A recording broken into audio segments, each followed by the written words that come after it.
I used to think that once you found someone who truly understood you, the world would fall into place. That love, real love, would make everything easier. That your family, even if they didn't quite get it at first, would eventually come around because they love you. But life doesn't follow a script. And love, it has a funny way of exposing the cracks you didn't even know were there. My name is Elena.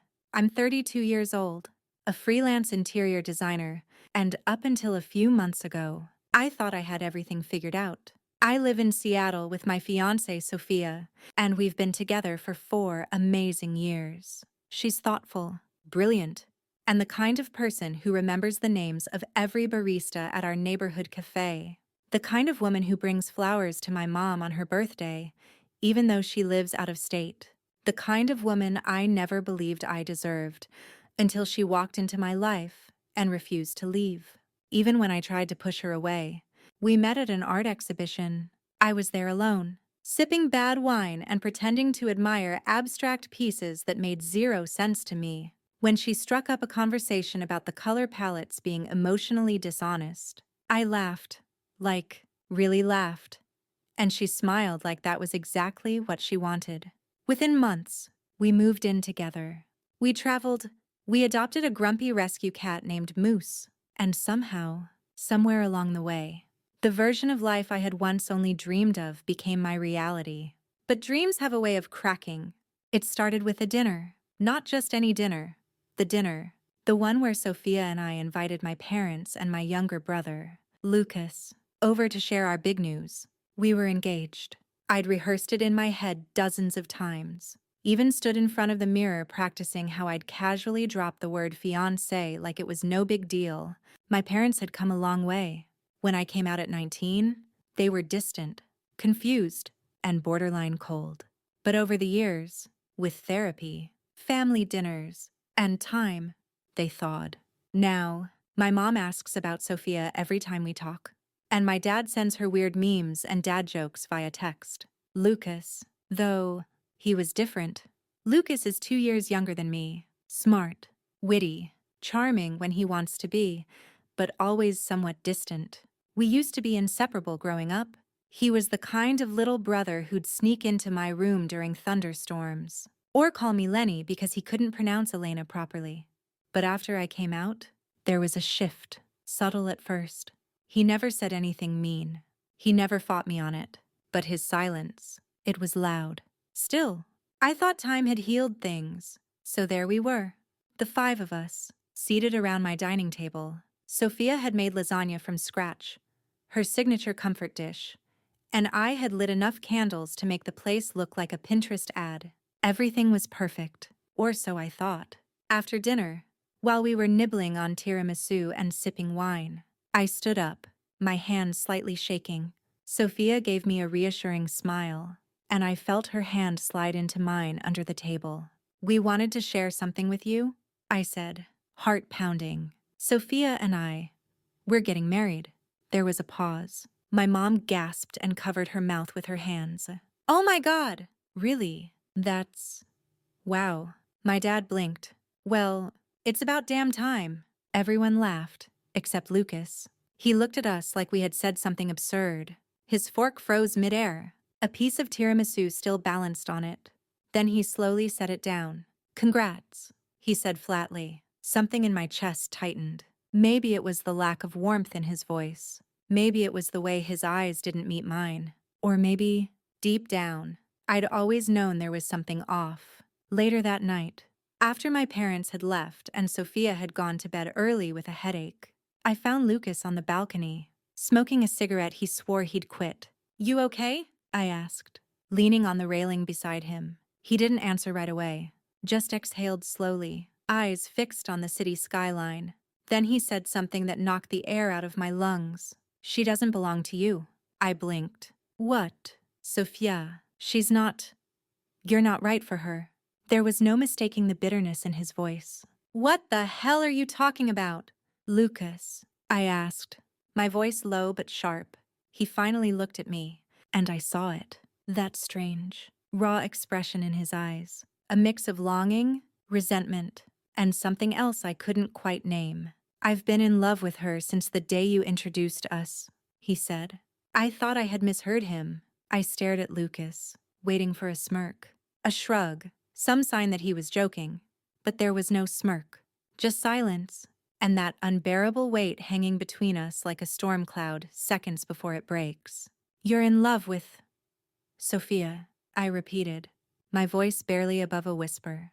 Lucas looked away, took another drag, and nodded once. Yeah, I laughed, dry, humorless. You've barely spoken more than 10 words to her since we started dating. Because it hurts, he snapped, voice cracking for the first time. Every time I see her with you, it fucking hurts. The wind picked up around us, but I felt nothing. No cold, no air. Just this sudden drop into some parallel universe where my brother, the same brother who barely acknowledged my relationship, was secretly harboring feelings for my fiancée. I tried to piece it together, rewind every moment, every glance he might have stolen, every conversation that might have hinted at more. I came up empty. How long? I asked, my tone sharp now. Since the first dinner, remember, that Thai place downtown with the tacky elephant statue in the window? 3 years ago. He nodded. Yeah, I saw her and… He closed his eyes. I just knew… No, Lucas, you didn't just know. She was with me. I introduced you to her as my girlfriend. I thought it was a phase. I flinched. A phase. He realized what he said, looked horrified, and shook his head. No, I didn't mean it like that. I meant, I thought maybe she wasn't serious, that she'd move on. But then you moved in together, and I just kept waiting, hoping. I wanted to scream, throw something, anything to drown out the storm inside me. But I stood still, staring at the skyline, trying to anchor myself. She's not yours, Lucas, I said finally. She never was. She chose me. She loves me, but she doesn't know what I could give her, he said quietly. She's never even looked at me that way, because you've been in the way from the start. I turned toward him, eyes blazing. Do you hear yourself right now? I'm your sister, and you're telling me I'm in the way. This isn't some teenage love triangle, Lucas. This is my life, my future. His jaw clenched. You're not even supposed to… He stopped himself. What? I challenged. Go ahead, say it. He looked at me, pain twisting his face. You're not even supposed to get this. You got everything. The love, the family support, the perfect relationship, and I'm just the screw-up who can't even keep a job. That's not Sophia's fault, and it's sure as hell not mine. I needed something to believe in. Illy, his voice cracked. I needed her. And there it was, the raw, ugly truth. Lucas wasn't just in love. He was drowning in everything he thought he lacked. And Sophia, she was the lifeline he believed he deserved, but never had the courage to reach for. I didn't say anything else. I just walked away. That night, I curled up beside Sophia in bed, trying to feel warmth in a space that had suddenly gone cold. I didn't tell her what Lucas said. Not yet. I needed to sort through the chaos first, to figure out what to do with the bomb he'd dropped. Over the next few days, Lucas didn't call, didn't text. I figured he was embarrassed, or maybe just giving me space. But the silence gnawed at me. I kept going over it all, his words, his tone, the look in his eyes. And the question that haunted me most wasn't about his love for Sophia. It was this. How long had I been blind to it? Then came the family brunch. My mom called to invite us all to a Sunday brunch at her place. Just a little post-engagement celebration, she said cheerily. I hesitated. Is Lucas going? Of course. Why wouldn't he? I wanted to say because he confessed his love for my fiancé and implied our relationship was invalid. But instead I said, we'll be there. Sophia wore her floral sundress, the one that always made her look like she belonged in a field of wildflowers. She was radiant, happy, humming in the passenger seat as I drove us to my parents' house. I kept stealing glances at her, trying to see what Lucas saw. But all I saw was home. She was my person, mine. Lucas was already there when we arrived, sitting stiffly at the table, dressed too formally for a backyard brunch. He avoided my eyes. Sophia greeted him with a warm hug, completely unaware of the undertow beneath our smiles. Throughout the brunch, he barely spoke. When he did, it was clipped, forced, and every time Sophia laughed, I saw the tension in his shoulders grow tighter. After dessert, I pulled him aside. We need to talk. Soon. He nodded, but didn't meet my eyes. Yeah, we do. And we did. Just not in the way I expected. Later that night, Sophia found a letter in our mailbox. No name on the front. Just a folded page tucked into an envelope. It was from Lucas. She read it out loud until her voice faltered. I've loved you from afar for so long, and I know you may never feel the same. But if there's even a small part of you that wonders what could have been, I'm here. She turned to me, pale, confused. What is this? I took the letter from her trembling hands and read it again, each word sinking into my chest like stones in water. I didn't know, she whispered. I believed her. Of course I did. But something inside me had cracked open, and it wasn't going to be easy to put back together. The silence in our apartment after Sophia read the letter felt like it could break glass. She was sitting on the edge of the couch, the letter still in her lap, her hands trembling just slightly, so subtle that no one else might notice. But I did. I noticed everything about her.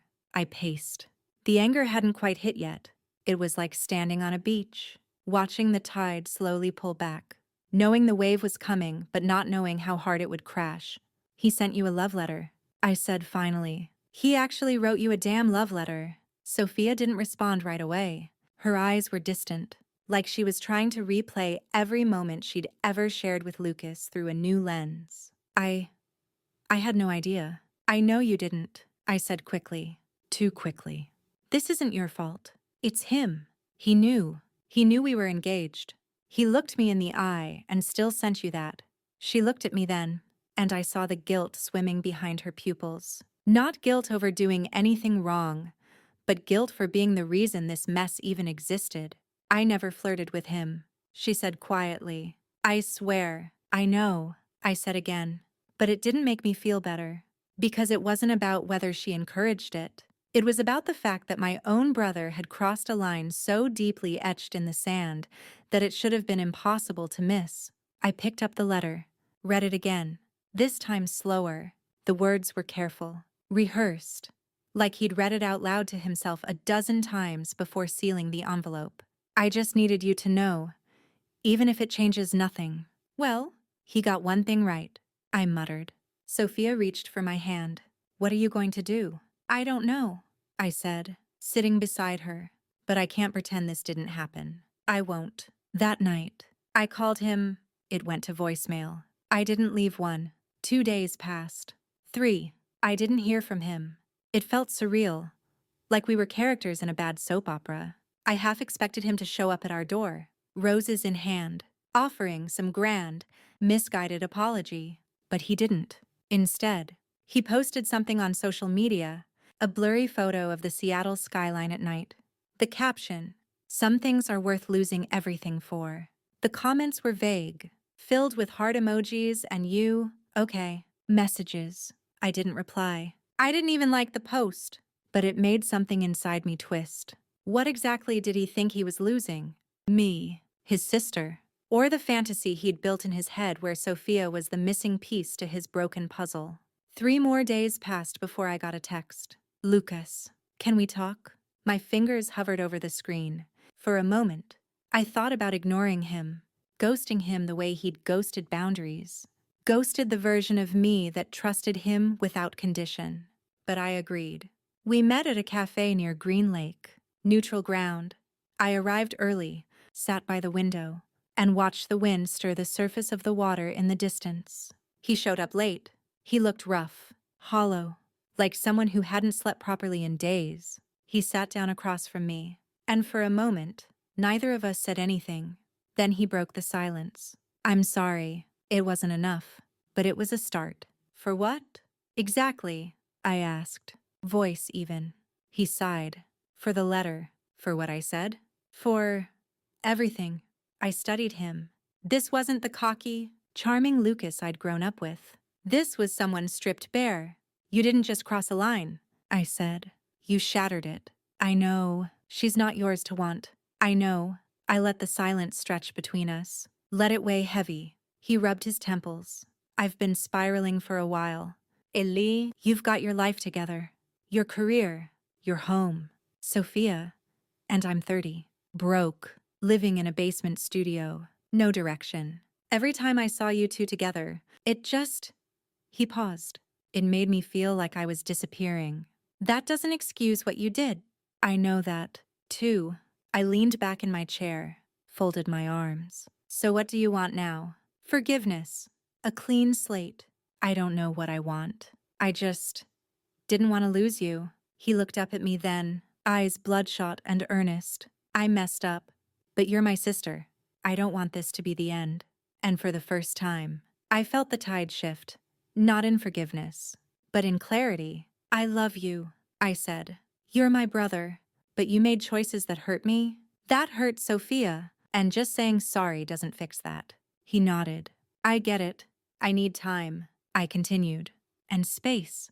A lot of it. He opened his mouth, closed it again, then said, okay. We sat there for a few more minutes, sipping lukewarm coffee and pretending like something hadn't just fractured between us. And then I left. When I got home, Sophia was in the kitchen, chopping vegetables for dinner. She turned when I walked in, her eyes searching mine. How was it? I wrapped my arms around her from behind, rested my chin on her shoulder. Hard. But honest? She exhaled, long and low. Are we going to be okay? I pressed a kiss to her neck. We already are? But deep down, I knew the aftershocks hadn't hit yet. That the real test wasn't just surviving betrayal, it was learning how to rebuild in its wake. It wasn't immediate. Healing never is. There's no magical line you cross where everything suddenly makes sense again. It comes in slow waves, sometimes too slow to notice, between cups of tea, long silences, and quiet touches at 2 a.m., when sleep won't come. After I talked to Lucas, I thought things would settle, that with distance and time, maybe we could find a way back to being siblings, even if the version of us that existed before was gone forever. But life had other plans. It started with my mom. She called me 2 days later, her voice tight with restrained emotion. Lucas came by, she said. Of course he did. He told me everything, she continued. About the letter, about his feelings, about your reaction. I stayed silent, bracing for the inevitable. Elena, he's hurting. I scoffed before I could stop myself. He's hurting. He tried to insert himself into my relationship like it was some twisted fairy tale. He knows it was wrong. He's been crying every night, barely eating. And what about me? Mom, have you asked how I'm doing? She went quiet. Do you have any idea how it felt to read that letter? To watch Sophia look at me like she was the one who needed to apologize. Elena, honey, he's your brother. Exactly. He is my brother, not some stranger off the street. He knew better. There was a pause. Then, carefully, she said, you know, maybe this is why he feels so alone. That one sentence sliced through me like a blade. I hung up. I stood in the middle of the living room for a long time after that, clutching my phone, every nerve in my body buzzing. Sophia found me like that, frozen, shoulders tense, eyes wide. What happened? She asked gently. My mother thinks this is my fault, I said. That Lucas is spiraling because I won't sweep this under the rug and just pretend everything's fine. Sophia reached for me, and I let her pull me in. Let the warmth of her arms remind me that not everything was broken. Maybe it's not about fault, she said softly. Maybe it's just about boundaries. I looked at her. You're not angry at him. Oh, I'm furious, she said, and the fire in her eyes told me she meant it. But I also know grief when I see it. And Lucas, he's grieving a fantasy he built around me, around us. That doesn't excuse it, but it explains part of it. Her words made sense in a way that made me feel even more exhausted. I don't want to spend my engagement juggling other people's emotional baggage, I muttered. Then don't, she said simply. Let them carry their own. And just like that, I decided we needed to disappear for a while. A week later, we took a trip to the coast, just the two of us. Moose the cat reluctantly in tow, sulking in his carrier.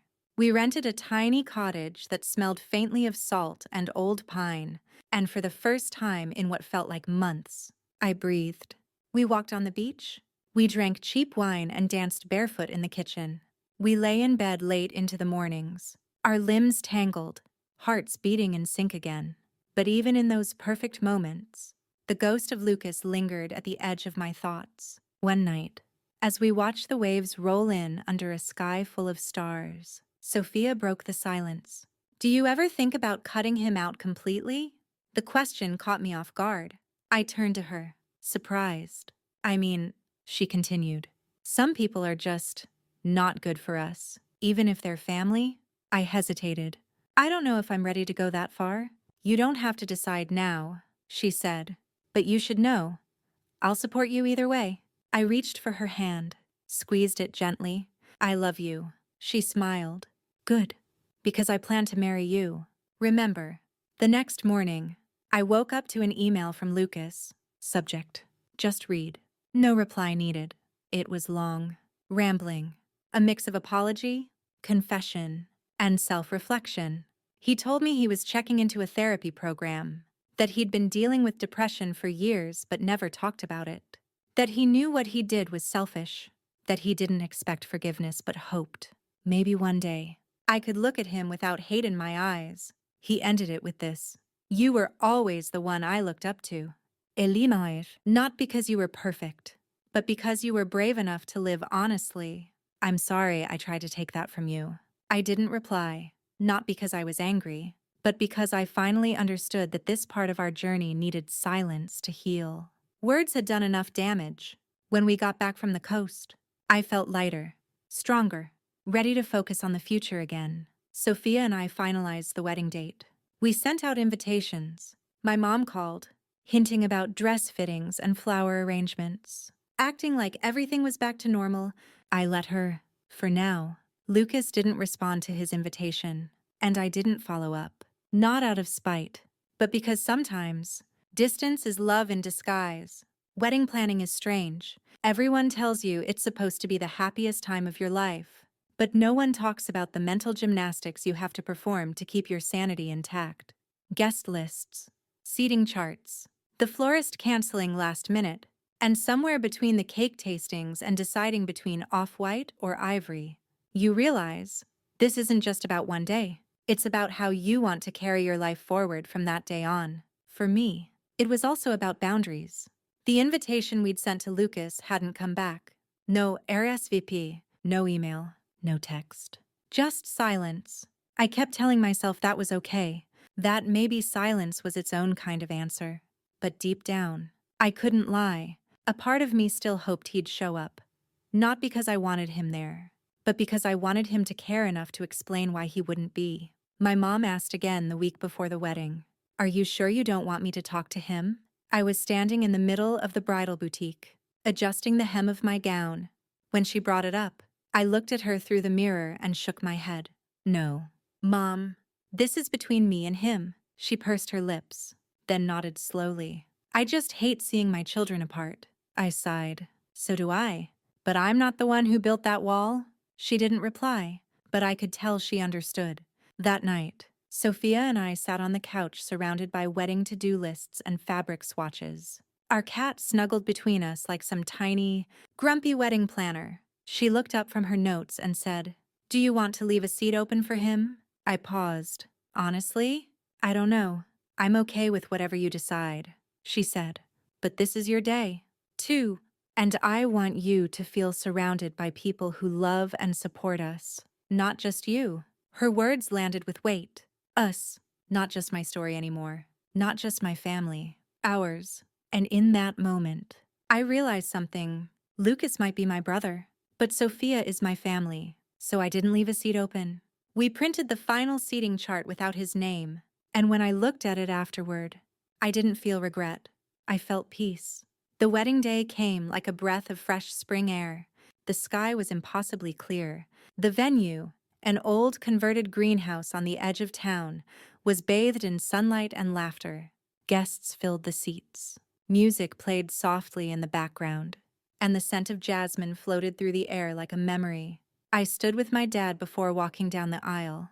He adjusted my veil, cleared his throat, and whispered, "She's a lucky woman." I smiled.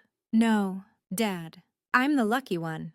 As the doors opened and I stepped into the aisle, I caught my first glimpse of Sophia standing at the altar. Her smile was everything. Every worry, every betrayal, every wound I had carried up to that moment melted under that gaze. And then, I saw him. In the very back row, Lucas. He wasn't dressed for a wedding. He wore jeans, a jacket too big for him, and a look of quiet apology. I almost stopped walking, but then Sophia reached out her hand, and I kept moving forward. Later, during the reception, I didn't see him. I figured he had left after the ceremony, and truthfully, that would have been enough. But as we stood under the fairy lights during our first dance, someone slipped a note into my maid of honor's hand. She passed it to me with a whisper. It was a torn piece of notebook paper. "You looked beautiful. I didn't come to interrupt. Just needed to see you start the life you deserve. That's all." I folded the note, pressed it into my palm, and let it go. That night, as Sophia and I collapsed onto the hotel bed, still in half our wedding clothes, she looked over at me with that playful grin I adored and said, "So, did anything unexpected happen today?" I smirked. "Besides marrying the most beautiful woman alive." Flattery noted, but I hesitated, then handed her the note. She read it, nodded slowly, and handed it back. "Closure, maybe," I said, "or the start of it." And we didn't talk about Lucas again that night. Instead, we talked about Paris, about maybe getting a dog, about what color we wanted to paint the nursery someday. We talked about the kind of future we could build, brick by brick, without any ghosts in the foundation. And I realized something else. You don't always need everyone's blessing to move on. Sometimes, the best gift people can give you is distance. It's funny how life keeps moving, even when you want it to pause. One day you're waking up with the chaos of wedding planning in your head, and the next you're sipping coffee on your new patio, watching your wife read a book under the morning sun, wondering how something so simple could feel like everything you ever needed. Sophia and I settled into married life like it was always waiting for us. We didn't rush into anything. We didn't make grand resolutions. We just existed, happily, softly, and that was enough. The letter from Lucas stayed folded in the back of my journal for weeks. I didn't read it again. I didn't need to. Sometimes healing doesn't come from confrontation or conversations. It comes from choosing peace over reopening wounds. But healing doesn't mean forgetting. A month after the wedding, I got a message from Lucas. It wasn't long. Just a few lines. "I'm still in therapy. I'm doing better. I'm working part-time at the bookstore down on 9th. I know you're not ready for anything yet. I just wanted you to know I'm trying." I stared at that message for a long time, not because it hurt, but because, for the first time, it didn't. Sophia and I visited the bookstore one day, pretending we didn't know he worked there. He saw us, smiled faintly, and nodded. We nodded back. No words, no scene. Just a quiet acknowledgement between two people who used to share a whole childhood and now only shared space in the same city. And that was enough. My mom still tries to fix things, in her own gentle, misguided way. She sends group texts with funny family memories, hoping one of us will reply to the other. I don't mind. I've stopped seeing it as pressure. I see it as love, in the only way she knows how to offer it. Sophia asked me once, during a quiet evening, "Do you think you'll ever let him fully back in?" I thought about it. About the weight of betrayal, about the cracks it left in my trust, about the shadow it cast on one of the most beautiful moments of my life. "I don't know," I said honestly, "but I think I've forgiven him." And I had, not because he deserved it, but because I deserved the peace that came with letting go. Love isn't always about holding on. Sometimes, it's about knowing when to release something that's been weighing you down, even if it once meant everything. It's about choosing yourself, your happiness, your safety, even when it feels selfish. Sophia and I kept building our life. We traveled. We got that dog, a floppy-eared rescue named Maple who insists on sleeping between us every night. We laughed more. We argued about whose turn it was to do laundry. We lived. One rainy afternoon, I found an old photo album in the back of a closet. Pictures of Lucas and me as kids, mud-stained cheeks, gap-toothed grins, summer memories frozen in film. I smiled. And I cried a little, too. Because grief doesn't just come when someone dies. Sometimes, it comes when the version of a person you loved no longer exists. But that doesn't mean you stop loving them. You just love them from afar, in your own way, from the safety of your boundaries. And that, I've learned, is still love. Not the messy, painful kind that demands forgiveness or understanding, but the kind that says, I see you, I remember who you were, and I wish you well, even from here. So if you're listening to this, and you've ever had to walk away from someone you once called family, I hope you know it's okay. It doesn't make you cruel. It doesn't make you heartless. It just means you chose peace. And sometimes, that's the bravest kind of love there is. Thanks for joining me today here on Love on Reddit. If today's story resonated with you, don't forget to give this video a thumbs up and subscribe to our channel for more real, heartfelt stories every week. I'd love to hear your thoughts. Share your experiences or feelings in the comments below. Remember, love isn't always perfect, but every story matters. See you soon, and take care of your heart.